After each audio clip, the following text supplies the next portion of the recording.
Nama Vishnupadaya Krishna Prestaya Bhutale Srimati Bhakti Vedanta Swamin Niti Namine Namaste Saraswati Deve Gauravani Pracharine Nirvishesha Shunyavadi Bhasyatya Vishatarine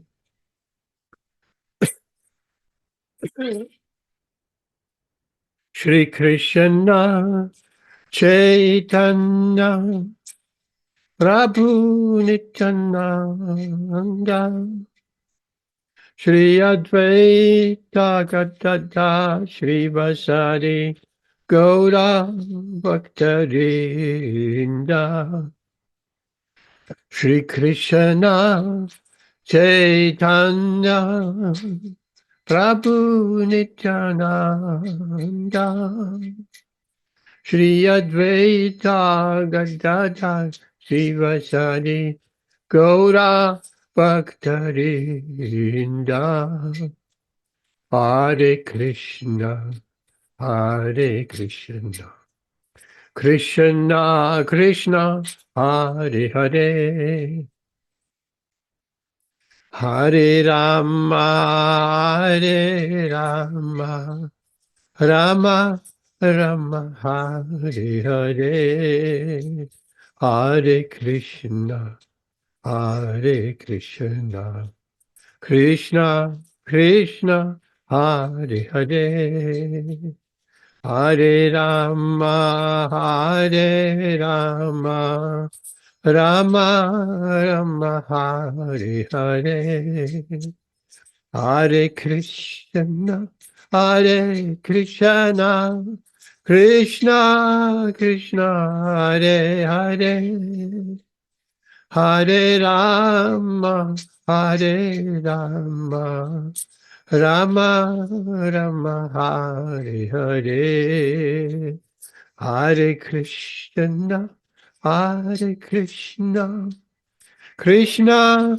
Krishna Hare Hare Hare Rama Hare Rama Rama Rama Hare Hare Jaya Gauranitai Gauranitai Gauranitai Jaya Gauranitai Nitai Sachisunda Nitai Sachisundara Nitai Sachisunda Jai Nitai Sachisunda Giri Govardhan Giri Govardhan Jaya Giri Govardhan Jaya Giri Govardhan Prabhupada Prabhupada Prabhupada Prabhupada Adanda Kati Vaishnava Vrinda Ki Jai Namacharya Srila Haridas Thakur Ki Jai Prem Se Kaho Shri Krishna Chaitanya Prabhu Nityananda Shri Advaita Gadadhara Shivasati Gaura Bhaktarinda Ki Jai Shri Shri Radha Krishna Gopa Gopinath Shyama Kunda Radha Kunda Shri Giri Govardhan Ki Jai Shri Vrindavan Dham Ki Jai Shri Navadvip Mayapudam Ki Jai Ganga Maya Muna Maya Ki Tulasi Devi Tulasi Maharani Ki Jai Samaveda Bhaktarinda Ki Jai Gaura Premanandi All glory to the assembled devotees, all glory to the assembled devotees, all glory to the assembled devotees. All glory to Shri Shri Guru and Shri Gauranga, all glory to Srila Prabhupada, Namo Vishnu Padaya, Krishna Prestaya Bhutale, Srimati Bhakti Vedanta Swami Niti Namine Namaste, Saraswati Devi Gauravadi Pacharine Vishesha Shunyavadi Bhasyati Deshatarine. Hare Krishna. Welcome Prakash. Hare Krishna Prabhuji, Dhanavad Pranam. Dhanavad Pranam. Hare Krishna. When are you going next to Vrindavan? Hare Krishna Radhika. Hare Krishna. Amit, you want to look at a particular text tonight?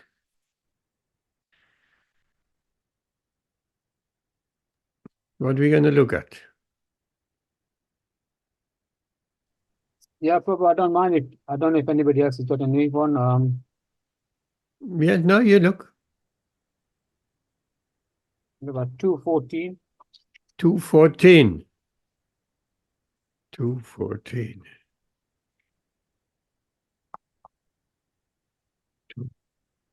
Chapter 2 is a beautiful chapter. Oh, yes. That fits in what we spoke. I think it was on Saturday. Om Namo Bhagavate. Well, let's share the screen. Sorry.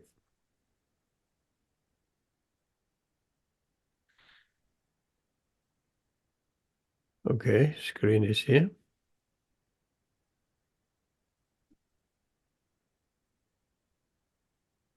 Om Namo Bhagavate Vasudevaya. Om Namo Bhagavate Vasudevaya. Om Namo Bhagavate Vasudevaya. Sanskrit. It's an easy one, Amit. Try. Okay, Prabhu.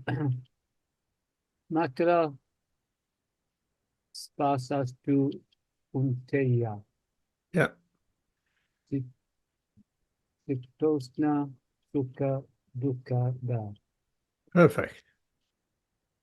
Agama ya ino nityas samstityas sasva bharata. Yes, almost. Agama paino. Agama paino nityas tam titikshasva. Titikshasva. Bharata. Yes, perfect.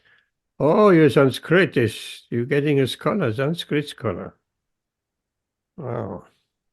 And you want to read us a translation as well? Asana Kunti, the non-permanent appearance of happiness and distress, and their disappearance in due course are like the appearance and disappearance of winter and summer seasons. They arise from sense perception, or Sayan or Bharata, and one must learn to tolerate them without being disturbed. Okay. Have you heard that verse before? No. No? It's such a famous verse. Okay. Purport by His Divine Grace A.C. Bhaktivedanta Swami Srila Prabhupada Ki Jai. Go ahead. In the proper discharge of duty, one has to learn to tolerate non-permanent appearances and disappearances of happiness and distress. According to Vedic injunction, one has to take his bath early in the morning, even during the month of Magha, January to February. It is very cold at that time, but in spite of that, man who abides by the religious principle does not hesitate to take his bath. Similarly, a woman does not hesitate to cook in the kitchen in the month of May and June, the hottest part of the summer season. One has to execute his duty in spite of climatic inconveniences. Similarly, to fight is the religious principle of the Kshatriyas. Kshatriyas.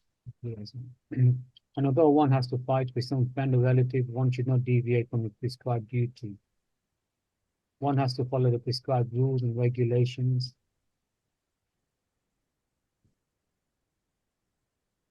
Of religious principles in order to rise up onto the platform of knowledge.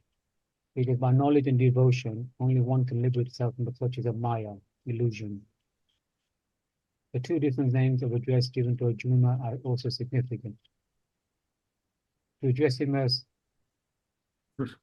Kunteya signifies his great blood relation with his mother's side, and to address him as Bharata signifies greatness to the father's side. On both sides, he is supposed to have great heritage. A great heritage brings responsibility in the matter of proper discharge of duties, therefore he cannot avoid fighting. Jai Hare Krishna. Thank you, Amit. And that's translation again. O son of Kunti. the non-permanent appearance of happiness and distress, and their disappearance in due course, are like the appearance and disappearance of winter and summer seasons. They arise from sense perception, or sign of Bharata, and one must learn to tolerate them without being disturbed. We have to come to terms in this material world as long as we are here, in this matrix, in this material world. We have to come to terms that there is always some happiness and distress. Nobody can say, my life there is only happiness. Neither can one say, in my life there is only distress. It's a mixture, happiness and distress. Of course, we like to say, I want my life to be only filled with happiness and no distress at all. And everybody is trying this by material means. By material means, we are trying to avoid the distress. By modern science, so with modern science and technological advancement, we are trying to minimize our distressful conditions, inconveniences. So, modern technology. But there is a saying, or Srila Prabhupada is saying, if we solve material problems with a material solution, and that's what everybody is trying to do. So many problems in the world, and we're trying to find a material solution because people don't know anything else than material. Everything is material. So the solutions are also material, unfortunately. So if we're trying to solve a material problem with a material solution, we creating another problem, or probably even two or many more problems. Let's take an example. We have to walk for transport.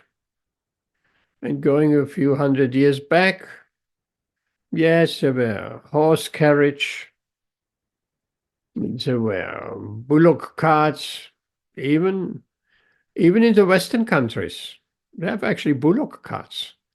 When I was a young kid, there was a farmer, and he came with a bullock cart. He didn't have a tractor. Actually, he didn't use a bullock. He used his cow, which is not very nice. So he had a wooden cart with wooden wheels, and he had some hay on the cart, and he was sitting in front on the cart, and before the cart he had his cow. So bullock, normally a bull, but he had his cow. And that was 60 years back, maybe. So not uncommon in Western countries also to have some carriage. And I saw recently some pictures of old Leicester, old historic Leicester. There were horse carriages. So now they invented the automobile to drive more convenient, quicker, But what's the drawback? Immediately after 100 years maybe of automobile, of cars, then we got a problem, because we try to solve the problem of the slow horse cart or bullock cart or walking by an automobile. So of course, factories, we got workers and they got employment, but we had to take the oil out of the ground. And now it turns out burning the fossil fuels for 100 years is causing a problem. So we have trying to solve one problem and make life more convenient and created a bigger problem. So that is material solutions to material problems. But we are proposing devotees, or those who are Krishna conscious, we are proposing spiritual solutions to material problems. You cannot solve a material problem by material solution. The solution needs to be different, spiritual solutions. And this, what we're reading tonight, that is a spiritual solution. Krishna is saying, these inconveniences, instead of trying to immediately solve the inconvenience, like it's too cold at the moment, and it's pretty cold, heating on immediately, burning oil, burning gas, burning wood, burning coal, whichever. And we're creating so many more problems. So immediately we have some inconvenience, we have a problem, we'll try to fix it in material ways. But Krishna is not proposing that. Krishna is saying, no. First of all, these problems come and go. Nobody can only have happiness and no distress, or only have no distress and no happiness. It comes and goes. Like riding on a bike. And again, I've given an example from my childhood. We had a nearby village which was quite on the hill. Maybe, and I had a beautiful bike. Beautiful bike. I was so proud of it. But you had to pedal it up the hill for a few miles. It was hard work, but I knew on the way down, on the way back, it will be just rolling without pedaling. And so in my mind, I looked forward to the rolling down and racing down the streets from the hill. So whenever it goes up somewhere, after some time, it goes down again. Of course, I was going there and coming back. But if I would have continued going up to that little village, and then after that village, it would have gone down again, and then up again and down again. So why I'm saying this? If we are in distress, after some time, happiness will come automatically, without even finding a material solution to alleviate our inconvenience. So Krishna is saying, just try to tolerate. Tolerate. That's a spiritual solution. Tolerate. It may be hard. Like in the winter, it's cold. Tolerate a little bit of cold. Tonight I have the heating on, but my other days I rarely have the heating on. I have my coat on, even a hat, Krishna gives a nice example.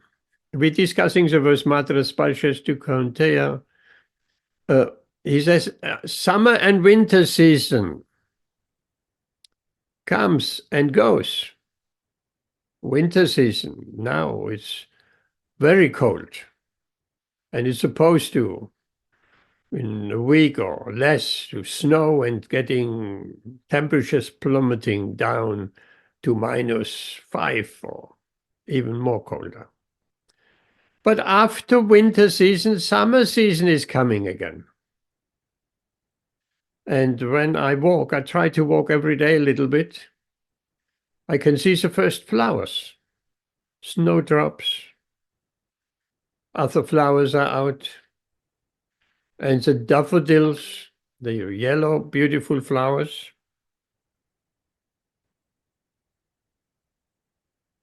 Oh, Jayanti Bai has problems. Yes, I forgot to send out. Same link as always. Sorry. I have forgot to send out an invitation. But we all know it's always the same link. So if very rarely, but tonight it happens so, if I have forgotten to send out the link, you just go one text message back, a few text messages back, and you take the link from the last session. Like that. So, after summer, winter, so summer, spring, some signs of spring are already here. We'll get a little bit more cold, and then before we know it, the spring will be there.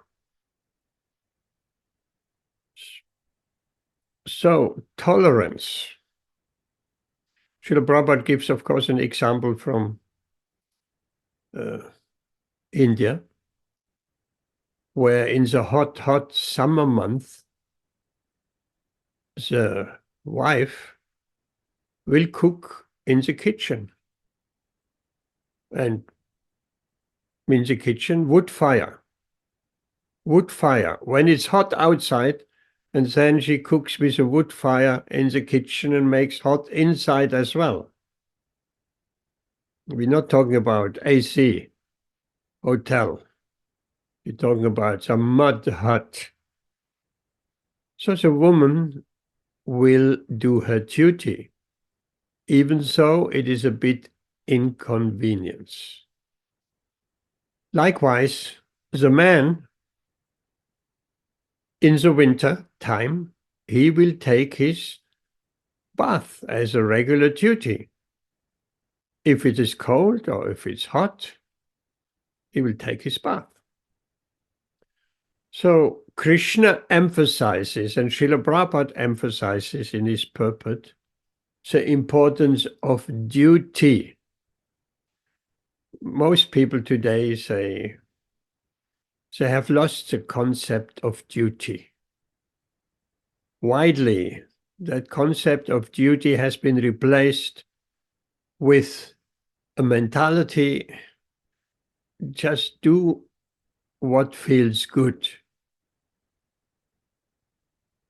Do what feels good. Don't do what does not feel good. So duty, nobody wants to hear duty. Of course, we are forced to our duties as well.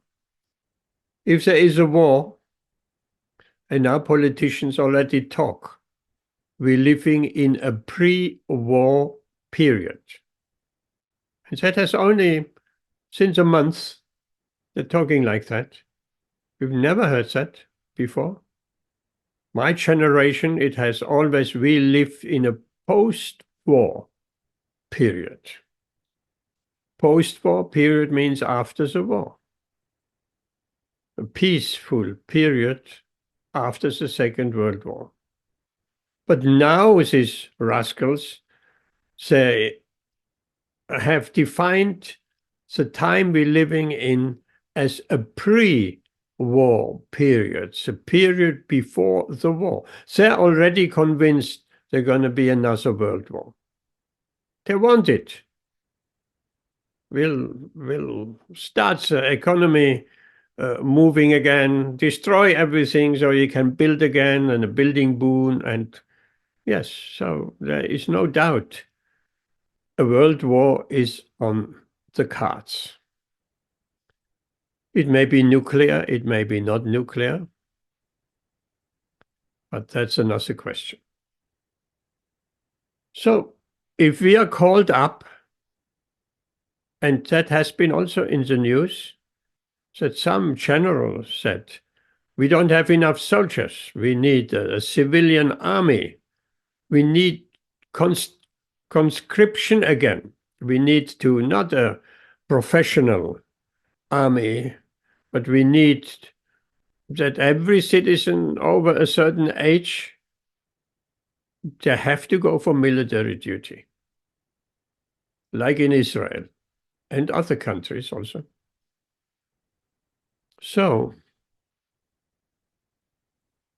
we cannot avoid this duty.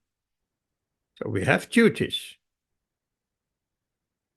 If we are called up for military, and if they're making laws, conscription, every man over 20 years and below 60 has to go to the military, has to go into the war, fight. There's no way around. If you lucky, you get out of the country in good time, maybe. Like so many Ukrainian and Russians also, Russians. They were fleeing the country before they be drafted into the army. Nobody wants to die. But then we hear big or national, fatherland, that's your duty. So these are all rascals. So we cannot avoid that duty. We cannot avoid family duties. That's also a duty. The husband plays a particular role and the wife plays a particular role. The children also have the duty to their parents. Of course, these roles have been quite become a little bit different than it used to be. It used to be traditional family, the husband goes to work, the wife is a housewife. She cooks and she is taking care of the children. My family was like that, traditional family. My father was working and my mother was cooking, taking care of the house and taking care of us,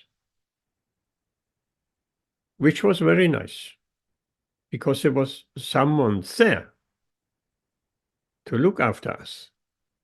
Nowadays, some children I have seen, the teacher in school where I was teaching, he was asking, when have you seen your parents last time? And the boy had to think, oh, I think 2 weeks ago. Because the parents are working both all day long out. And the boy comes back after school, he's alone. Then he goes to sleep, and then the parents come back. And before he goes to school, the parents are already gone to work for economic development, to alleviate the inconveniences. Of course, maintaining the body, maintaining the house, but it's not just maintaining. It's increasing, not maintaining. We like to say, oh, I have to work, I have to maintain the family. But nobody is just maintaining. Everybody wants to increase. Or a new this, a new that, and we need this, we need that, and we need to go on holiday, and we need a bigger this, bigger that. So material life means increasing. And then we have to work on some more. And then we don't have any time for Krishna consciousness. In India, I just read the other day a story, well-known story, but that was a very beautiful description. The poor Brahmin. It's a story about the Brahmin who crossed out in Bhagavad Gītā, Yoga Kshemam Aham Vyaham. I personally come and supply you to my devotees, whatever they need. So it's a Brahmin. I mean, that's not the point today, what he did and what happened. But I read this beautiful description. I never read that before. He was so austere, and his wife as well. She didn't complain. She didn't complain. Oh, nowadays, many women, if they don't get the comfort they wish for, they complain. Oh, you're not treating me well, and I don't have this, and I need a new this and that. No, they were very, very religious, husband and wife. So no children mentioned, it was just husband and wife. They had only one piece of cloth between themselves. Can you imagine? One piece of cloth. So when the husband went out, he took the cloth. And when the wife had to go out, he stayed at home and she took the cloth. They were only begging what they needed. They weren't accumulating. There was no question of economic development. They were self-satisfied in Krishna consciousness. So far it went, you know the story, when Krishna came himself to bring all vegetables, milk, rice, butter, ghee, everything, fruit. Then he knocked on the house, on the door, and she couldn't open because she was naked. The husband had taken the piece of cloth. So Krishna had to take his shawl and pass it through the door so she could cover herself, and then he could come in. So, long story. So this example, what Srila Prabhupada gives in his purport, that the woman and the fire, in the summer, she's still cooking, it's her duty, and the husband, he's taking his shower in the winter months as well, when it's very cold. These are Indian examples from bygone times. We cannot so easily identify today because the woman is cooking just on the hub, on the gas hub, or induction hub, or electric cooker. So the heat is minimal in compared to a fire. So the point of this verse and Srila Prabhupada's purport and what Krishna is saying, do your duty.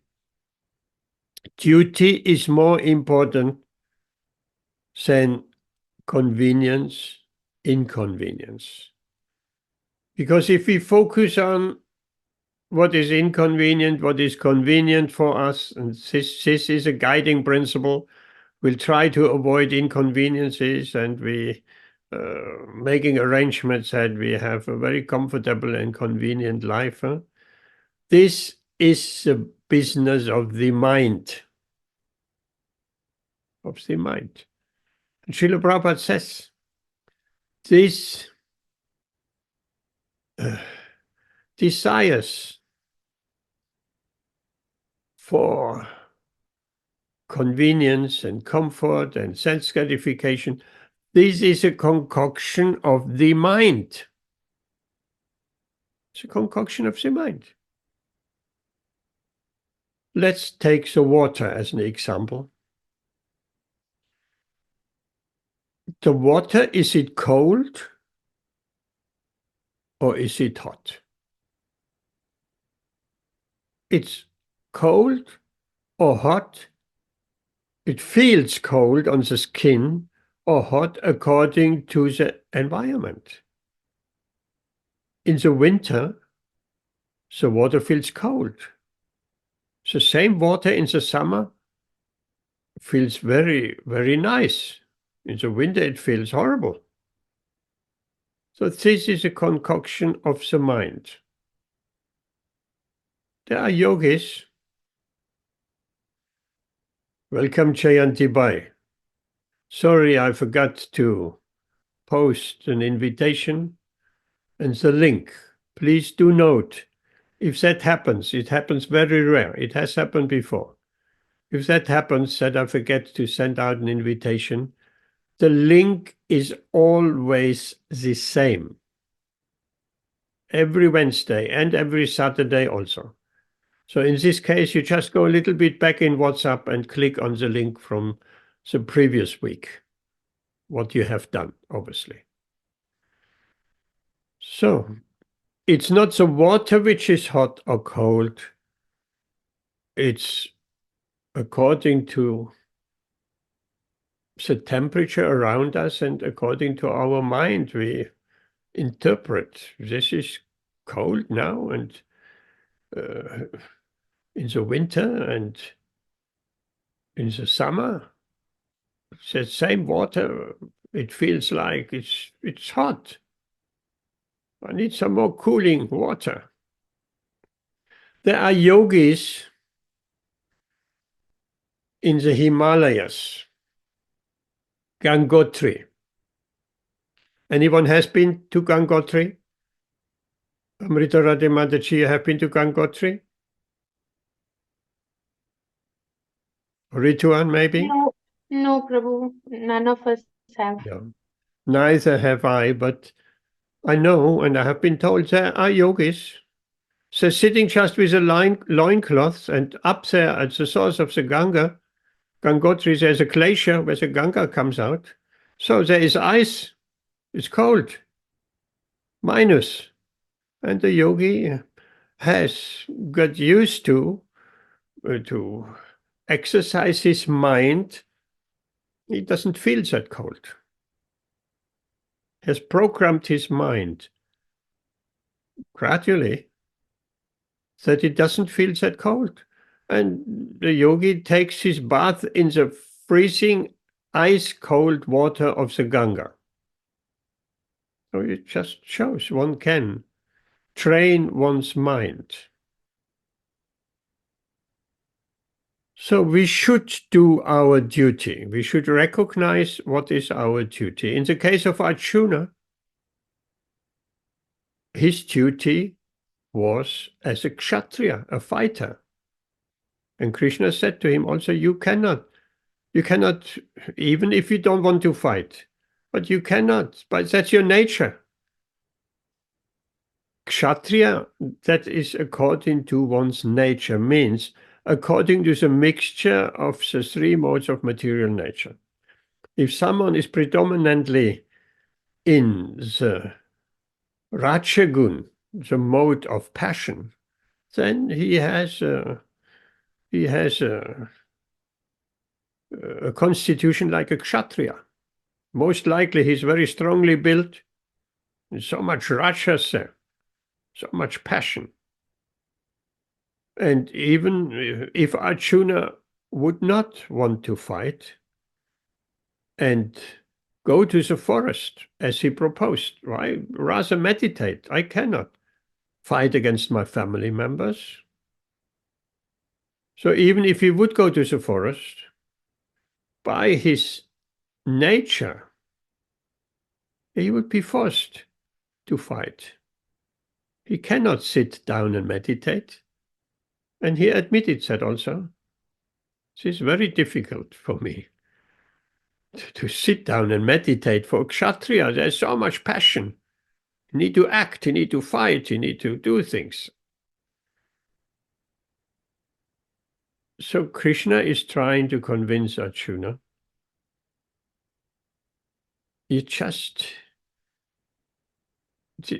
this happiness and distress is coming and going. Don't be overwhelmed by your feelings of happiness and by your sentiment or this is my family, I cannot fight. For us, it means, of course, different things. This I cannot do. It goes against my sentiment. It goes against my feeling. It goes against my mental equilibrium. That's not the main criteria.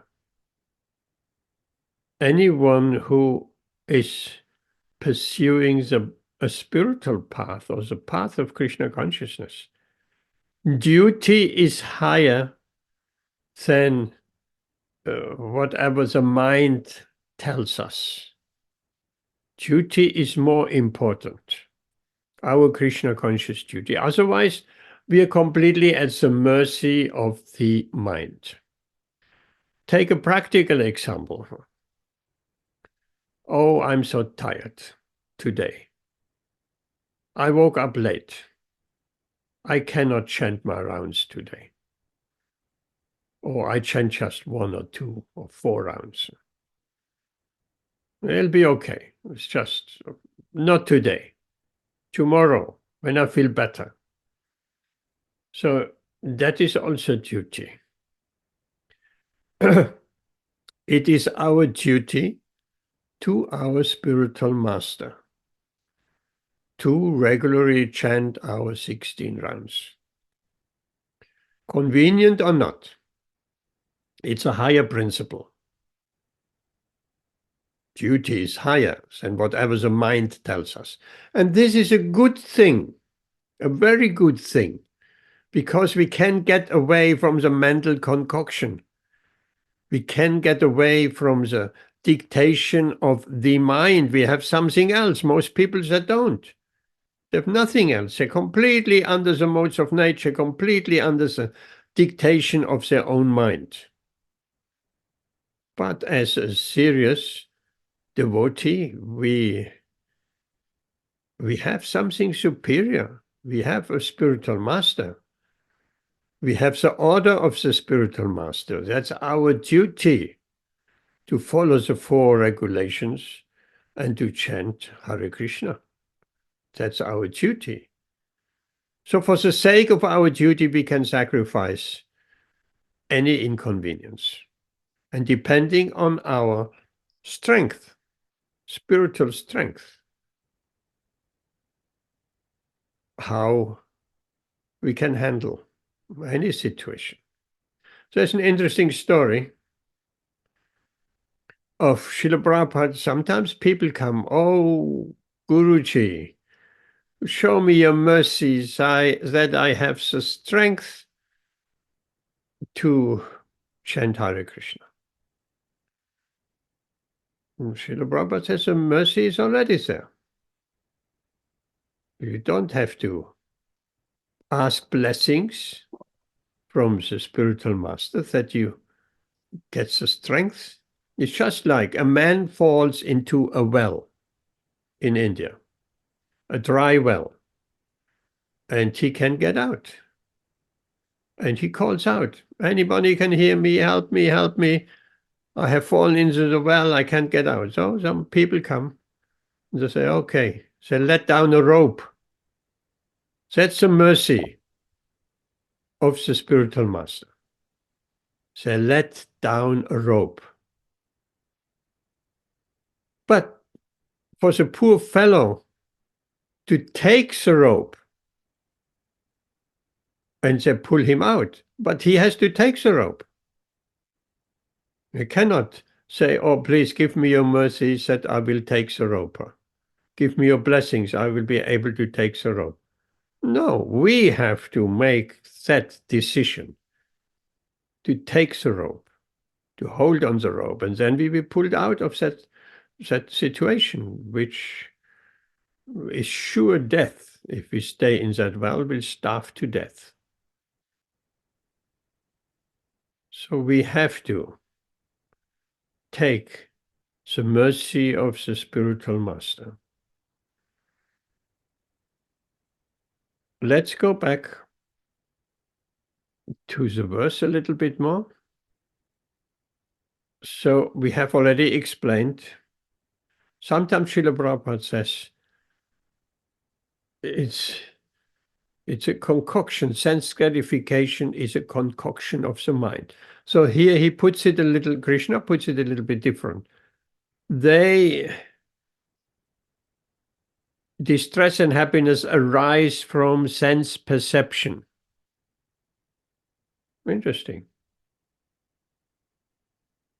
From sense perception. It depends how we perceive something, how we adjust mentally. What one moment something appears to be like distress. And if we make the right mental adjustments, the same situation is actually not at all stressful. It's very enjoyable. So, sense perception. The mind is responsible for feeling distress or feeling happiness. Any questions so far? It's quite a straightforward verse. Return. Anything to add? No, Prabhu. So I have one question regarding this. Okay. Like as you mentioned, like the story of that Brahmana and the wife. Yeah. I mean, how can we relate that to the present time? Because we cannot do that kind of austerity. Of course not. Because as you mentioned, like we use only one cloth and they were very satisfied with that. It all seems to us. I mean, to me, like something out of a fairy tale. Yes. Even like as time is progressing, like what we saw even 500 years back when brahmacharis and sannyasis, they used to lead their life in a different way than what we see nowadays. Like Mahaprabhu walked all the way from Bengal to Orissa without even using the bullock cart or anything like that. He used to wear only one garment, Yep. and that too also was not expensive, and never used any cars, or there were no cars, but never used any. Even when devotees wanted him to have a bed, he said that I will sleep on the ground. And then Swarup Damodar made some so-called bed with banana leaves. But nowadays we see brahmacharis and sannyasis acting differently, in the sense like because it's changing with time, and because with time, place, and circumstances, this changes. This is quite natural. This is nothing wrong in that. But like even like for grihasthas, that kind of thing also is like totally unimaginable. And also like that has also changed with time, place, and circumstances. Nowadays we have to use a car. We cannot say that as because we are Krishna conscious devotees and we are minimalist like that, we will not use car or not use fossil fuel for the car. So how can we conceive that? Because everything is changing. For grihasthas is changing, for sannyasis is changing, for banaprasthis is changing, for brahmacharis is changing. So change is natural. So how can we link Yes. our lives to that one? Okay. This is just an example. An example to highlight the principle. Not that we're imitating and we have only one piece of cloth and we're begging for some food. Huh? This is just, we can deduct from that, which was true. You are completely right. Everything, time is changing. So it's not that we're imitating that Brahmin, what happened long ago. That's not the point. The point is we should understand the principle. And what is a principle? The principle is we should live a simple life and be happy in spiritual life. Spiritually, we're leading a spiritual life. We materially, it can be very simple. We're not trying as devotees to find happiness in increasing our material comforts more and bigger and bigger. So as devotees, we're not trying to do this. This is what the karmis are doing. The fruitive workers, that's all what they know. They're trying to increase their sense gratification by material means. More and more consuming, and everything what they have, they need a bigger version, a bigger TV, and a bigger and bigger everything. So that is totally on the material level. Finding happiness through material comforts and accumulation and so on. But as devotees, we're living a very simple life according to our situation. Grihastha, yes, also can live a simple life. A vanaprastha sannyasi, even more simple life, even minimalistic life, to whatever degree we can manage. But it is not, as you say, today we have to use a car. There's nothing wrong in using the car.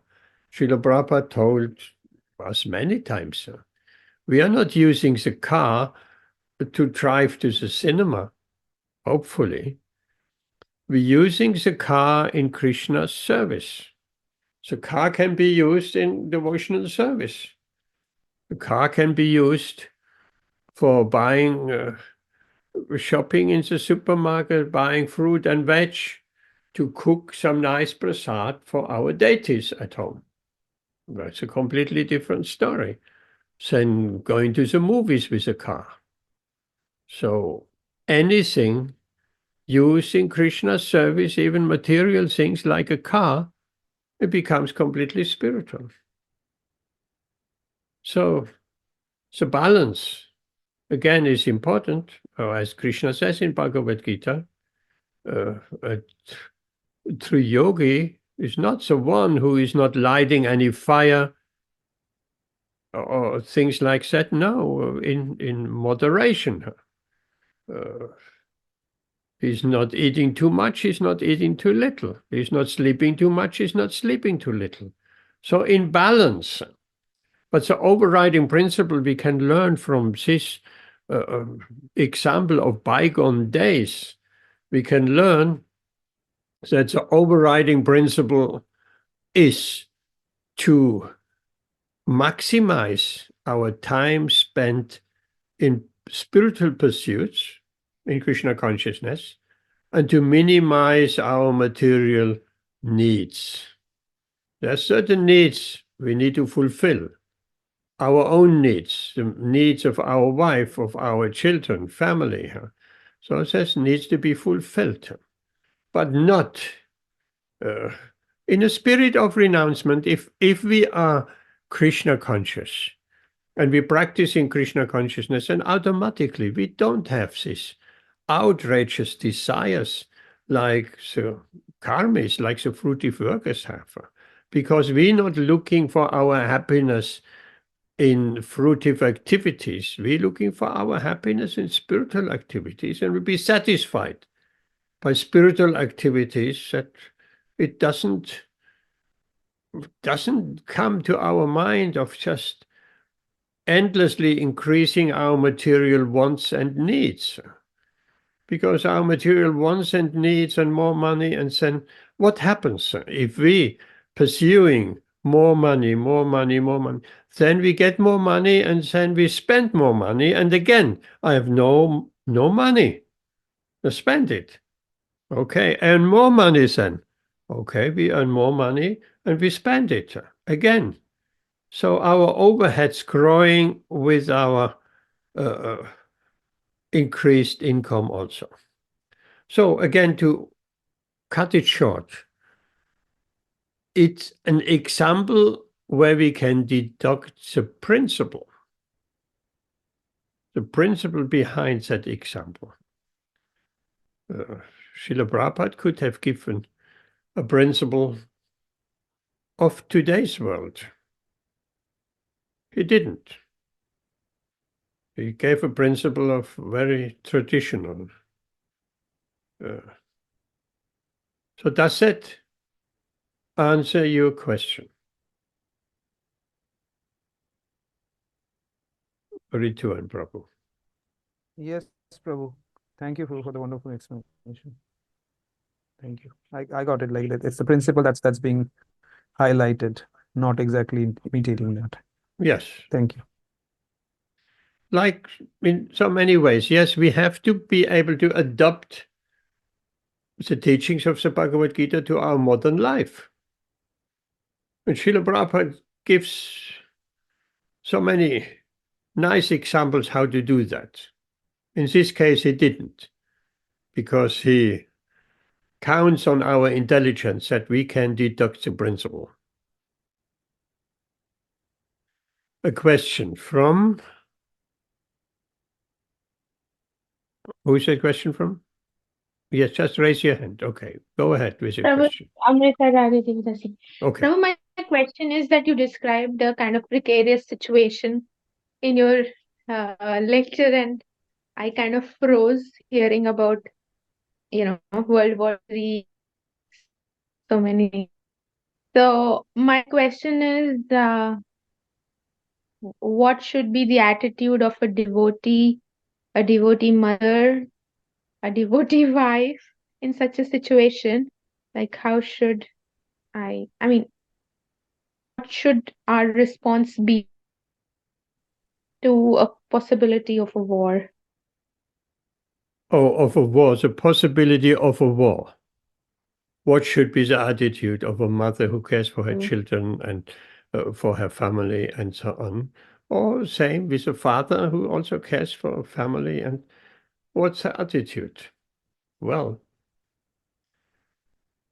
Srila Prabhupada, just before we're going into the attitude, he seems to be very sure that the war will come, and the war will come. He says there will be good preaching after the war. It's not that everything will be finished, no. There will be good preaching after the war, because people are shaken up. There's a war and so much destruction and so much death and this and that, and just imagine. I mean, the people, when 9/11 happened in America, the people were shocked. They didn't expect that. An airplane goes into the Twin Tower. They didn't expect that. What they did, they were just running into the churches. The churches were filled up. God, we need some answer. We need some shelter. We're confused. But the churches are not anymore full, because now everything is just going normal again. So what is the attitude, or should be the attitude? These things are happening by nature's way. Wars are happening, and peace times are happening. So we should increase our Krishna consciousness. That would be a good idea. But otherwise, we just carry on our duty in Krishna consciousness without too much worry. These things are coming. It's not in our power to. I don't want war, so therefore there should not be any war. It doesn't work like that. Of course, if the whole population will rise, it might even work like that. But they don't. So these things are coming, so we'll take it also. That is Krishna in a different form. Okay, one story which will highlight that perfectly. When Calcutta was bombed in the 30s, Srila Prabhupada lived with his family in Calcutta, and they have frequently the air raid sirens were wailing, and Srila Prabhupada was just respecting prasadam. And the family, they were very hastily with the children going down into the cellar to the bunker. The house is seemingly had some air raid bunker, some cellar to take shelter in. And they said, ask Srila Prabhupada, come down, the sirens are. Srila Prabhupada says, I will respect my prasadam. If Krishna comes in the form of a bomb, Haribol, so be it. What a faith. What a faith is that? We cannot even imagine. We're not saying we should imitate that. No. Because on other occasions, Srila Prabhupada gives a nice example also. We shouldn't be just foolish of not taking any precautions. Like it's a rainy day. He said, no, Krishna will protect me if it's raining. Something like that. Srila Prabhupada says, you trust and have faith in Krishna, right? But if you know it will be raining, take an umbrella with you. So Srila Prabhupada, very practical, very practical. We're not blindly. Yes, we have faith in Krishna and Krishna will protect us. But we are not without any intelligence. If we know it will be raining, we'll just take an umbrella with you. Or if we know that is a bit more difficult, if we know a war is coming, we may take some precaution. Like in Ukraine, when the war coming, the people were fleeing, at least the women and the children, and not only men, some men also, so fleeing to Poland and other countries.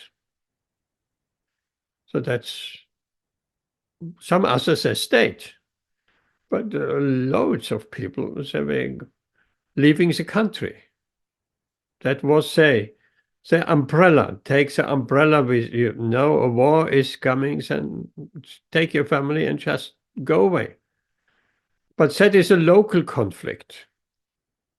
If we're going towards a world war, that's a different story. There is perhaps not even a place to flee to. Some remote island in the Pacific, maybe. But we can chant. We can chant, and we shouldn't worry too much. It's all under Krishna's control. Whatever is supposed to happen, it will happen. But we should prepare. We prepare ourselves. We have to, in any case, we have to be ready to quit this body at any time. It may be a war, it may be a car, it may be a train crash, it may be a bicycle accident. So many things. This world is a dangerous place. Padam padam navi padam natesham. Every step is danger. So we have to. There's only one insurance policy. Of course, we're not saying don't get your home content insurance. Don't get a car insurance. That's illegal anyway. Because Krishna will protect you. You can drive on the motorway, close your eyes, and drive. Krishna will protect you. That is foolishness.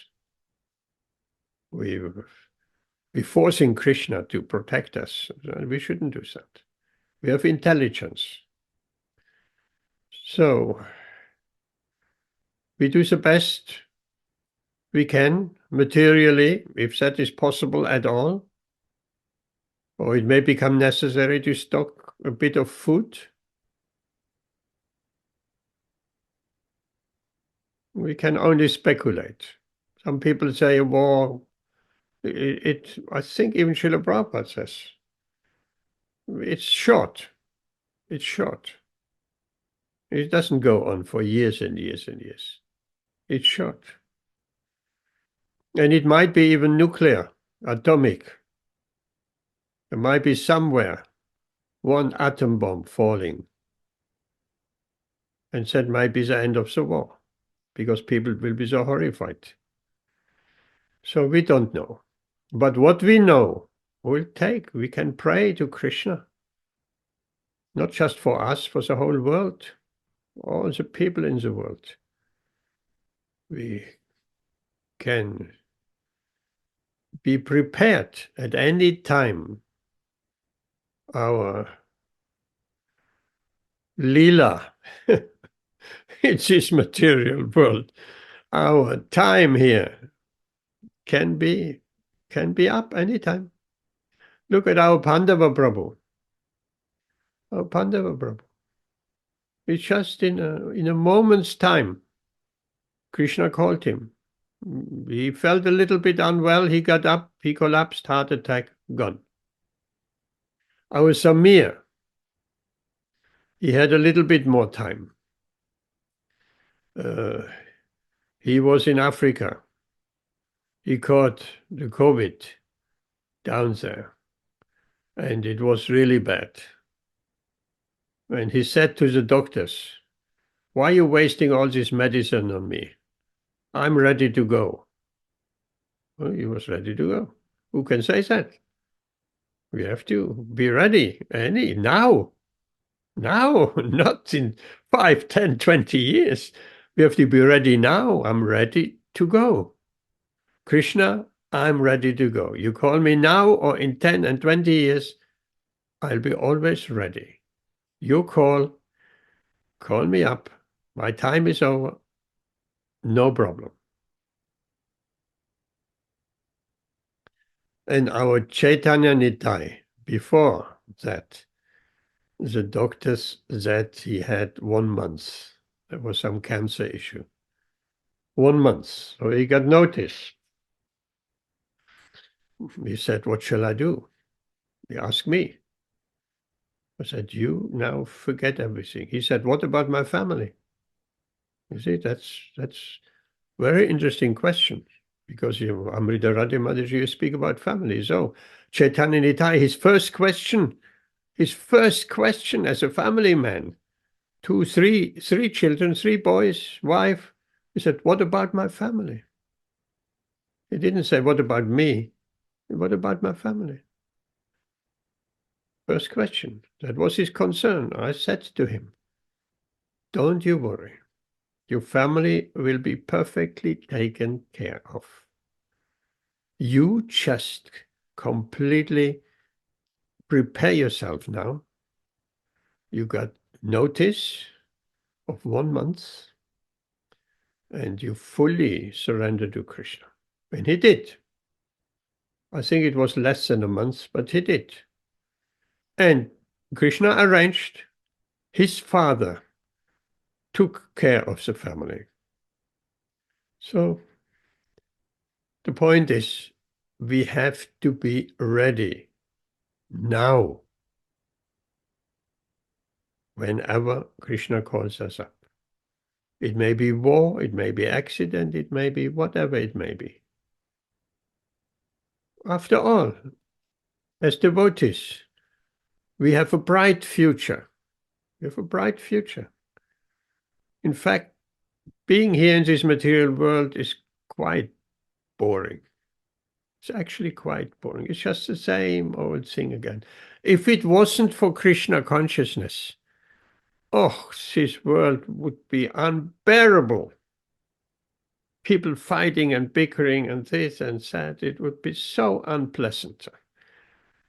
The only thing what keeps us here and keeps us inspired is Krishna consciousness, is the association of Vaishnavas like tonight, a beautiful association, Amit Jayandibai, Rituan, Amrita Radha Mataji. So that keeps us here. Without association, or God forbid, without Krishna consciousness,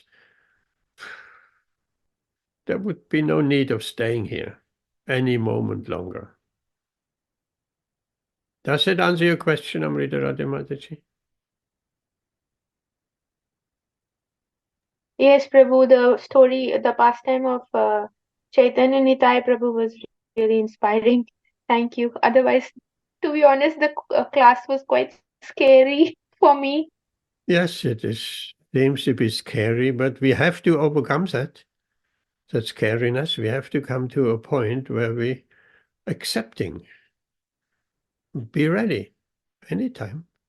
And Krishna will arrange. Krishna will take care, not only of the family, what will happen to the children, the husband, and this, and he will also take care of us. Take the story with Pishima, Srila Prabhupada's sister, Pishima. And it's just a year, 2 years back, or 3 years, she was about to leave. She was very close to Srila Prabhupada. Very, very close. She had his deities, she really very close. So there was one Mataji who told how she was there while Pishima was leaving. And she felt the presence of Srila Prabhupada at the moment she was leaving her body. Srila Prabhupada, she felt like that. She had that vision that Srila Prabhupada was there in the top corner of the room. He stretched out his hand to her while she was leaving. He stretched out his hand with a big smile. Come, Pishima, come. Another devotee who was maybe a disciple, direct disciple of Srila Prabhupada or not, but then he strayed away from Krishna consciousness for many, many years. And in the end, Krishna arranged, he had the association of devotees when he was leaving his body. And just before he was leaving his body, he shouted out, "Oh, Srila Prabhupada has come." Wow, he had that vision. He saw Srila Prabhupada had come. So if we have that faith in our spiritual master, the spiritual master will come. He will come at the time of our leaving this body and take us by the hand. Don't fear, my child. Come. You have done enough in this world. You have chanted enough rounds. You have distributed enough books. You have pleased me. So now come. I will introduce you to Krishna. And Srila Prabhupada described, he will take our hand. He takes us by the hand and leads us to Krishna. And he takes our hand and put our hand into Krishna's hand. Hare Krishna. Anything else?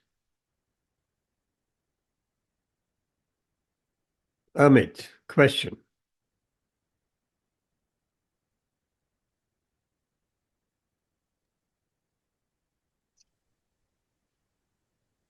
No real question, Prabhu, but yeah, I mean, listen to what you're saying. But in reality, I mean, it's if somebody was in a situation with family and everybody, it's not easy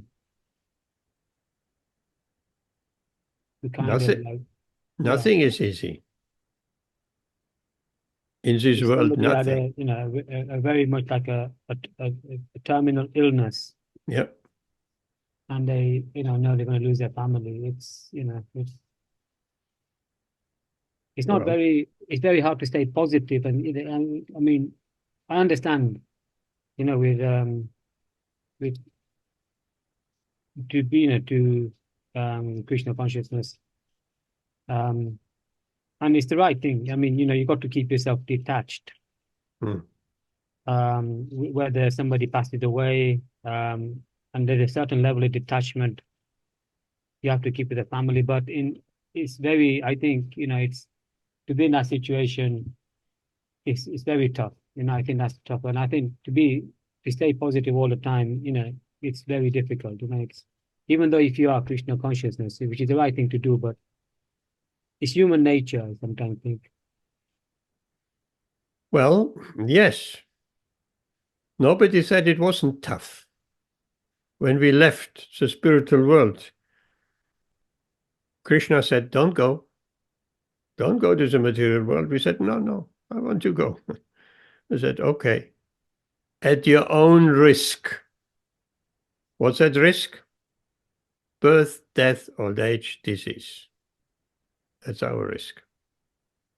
At your own risk. So we have accepted that. But you said even for one who is Krishna conscious, it depends how Krishna conscious we are. At different levels. Yeah. At different levels. We will be affected according to our progress in Krishna consciousness. Yes. Okay. Yeah, I understand. So we really need to accelerate our Krishna. It's urgent. It's urgent. Because Krishna consciousness is not, before I die, I quickly become Krishna conscious. No, it's not working like that. It could theoretically, generally it's not working like that. We need to work now. As long as we have time left in this body, we need to do our utmost best to progress in our Krishna consciousness. And then we'll be ready. We'll be ready.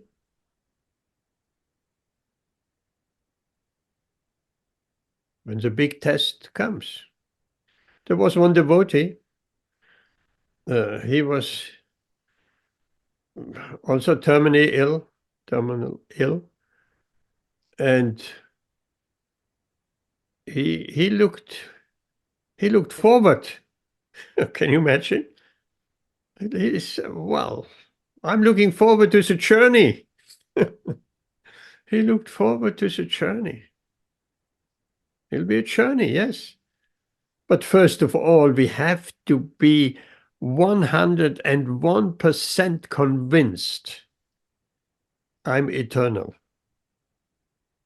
I'm not going to die. The body, I will just leave this body. But I will not be destroyed. That we have to be convinced. Otherwise it will be, almost impossible suffering. If we think I am finished at the time of death, my whole existence, my individuality, my everything will be finished, black, finished, gone. That's unthinkable.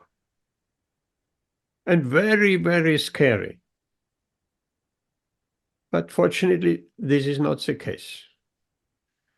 We have to be 100% convinced. Practically, not only theoretically. No, I am that spirit soul. I am that consciousness. I am that individual personality in this body. And if I'm forced out of this body, then either I will enter another body or I will go to the spiritual world and be a spiritual body. If we think in an impersonal way, after this body is taken, destroyed, I'm merging into the energy, into the Brahma Jyoti or something. That's also very scary because we're losing our individuality. We don't want to lose our individuality, our personal existence. We have been personally existing from the moment we were born till wherever we are now.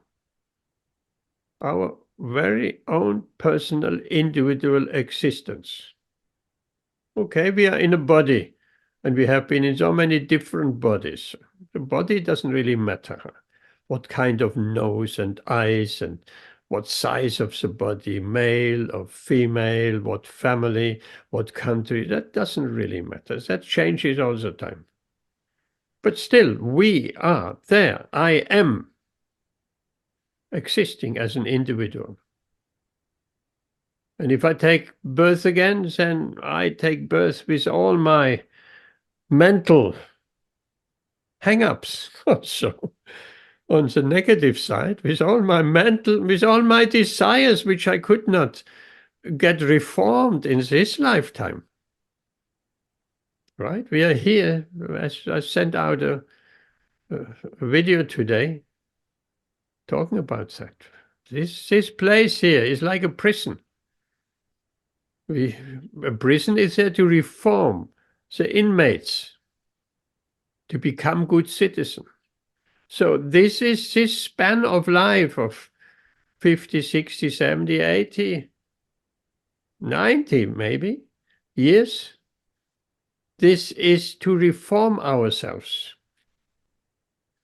to not enjoy separately from Krishna. That's all what it is. That enjoying spirit. And even if we have practically managed to keep the principles, but that spirit is still there in the heart, that has to go as well. Completely purified. That even the slightest traces of that enjoying spirit, they have to go. So we have a chance in this lifetime to reform ourselves with all sincerity, that all traces of enjoyment have left our mind and our heart, then we are ready. Then we are ready. Then we will not take another birth. But if we have some remnants in our mind of that enjoying spirit, then we'll have to come back, because these desires which are there in the heart, in the mind, which we couldn't fulfill in this lifetime, these desires will come back. They need to be fulfilled.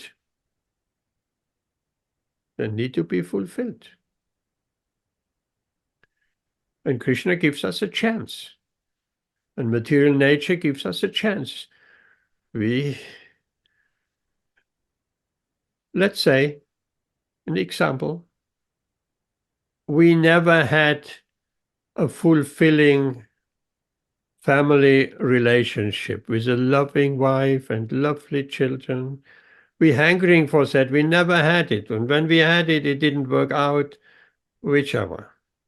So if we leave this body with this kind of desire in our minds, then we'll come back to enjoy this kind of situations. We come back with a nice family, with a peaceful and loving wife and children. Will have to experience that. We have the desire. If that desire, whatever desire it is, it's still in our heart, it has to be fulfilled.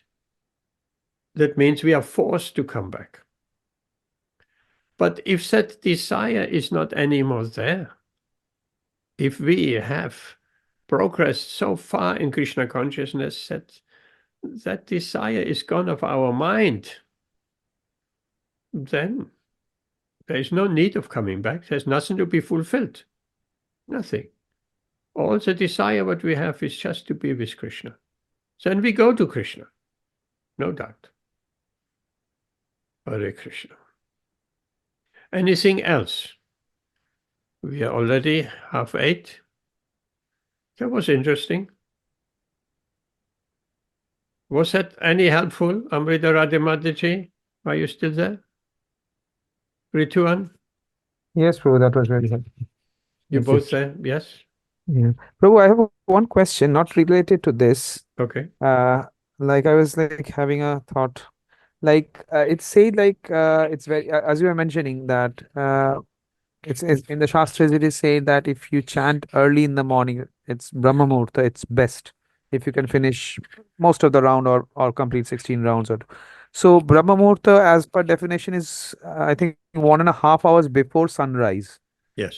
So in cold countries like this, specifically in winter, so will Brahma Muhurta, because in Mayapur, I mean in India, it's considered as 3:30 is Brahma Muhurta, like 3 o'clock, 3:30, 4 o'clock, it's Brahma Muhurta, because 6 o'clock, 5:30, 5:30 is the sunrise.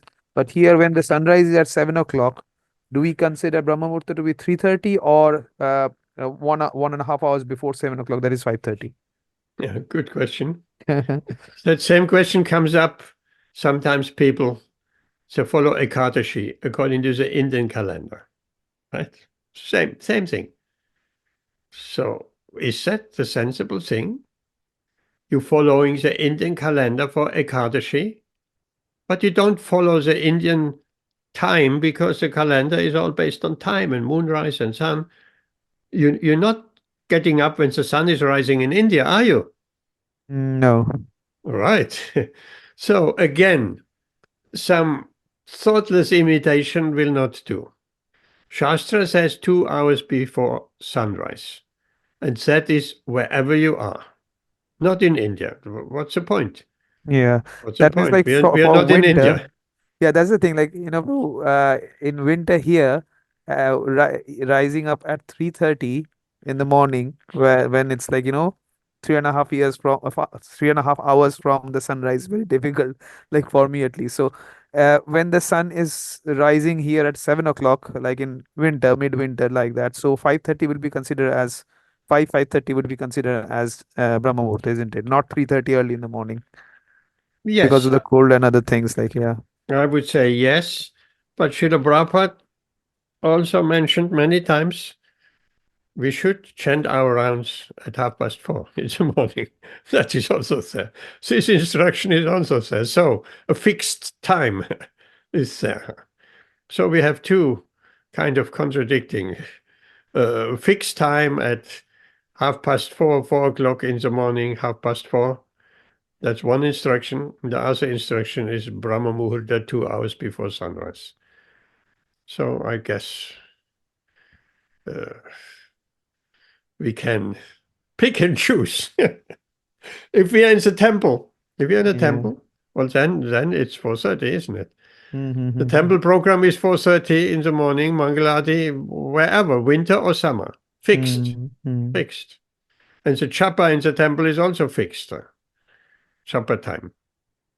So that's one thing. But being grihastas at home, if we can get up at 5 in the winter, that is pretty good, I would say so. Okay. Yeah. Right. Okay, Hare Krishna. Better than chanting in the evening at 8 o'clock. Yeah, definitely. And like I've seen like sometimes if I have 1 or 2 rounds, 3 rounds, 4 rounds like left to be done after I come back from the from my work, it happens that all the things that has happened in the hospital in my during my job, those things keeps revolving in the head. So definitely uh evening or just before going to bed, that japa is not a good one. I'm not saying that early in the morning also my mind is fixed, not like that, but yeah, it's better early in the morning, definitely. But sometimes like it's very when it's very cold, like I feel like even like sitting on a couch with the blanket early in the morning, I try to chant. But like absolutely, I mean the purest way, as Prabhupada said, like that is very difficult sometimes in winter. Like even I like with a blanket around me, I chant early in the I mean, try to chant in the morning. Yes, we have to. Yeah. We have to do whatever is practical. If we need a blanket or 2 blankets or 3 blankets, then so be it. So be it. Yeah. Yes, bro. Okay. I think we stop here. I will see you on Saturday. Yes, bro. Thank you. Srila Prabhupada ki jai. Jai Ananda Krishna. Koti Vaishnava Vrinda ki jai. Jai. Gaura Premanandi Hari Bol. Hare Krishna.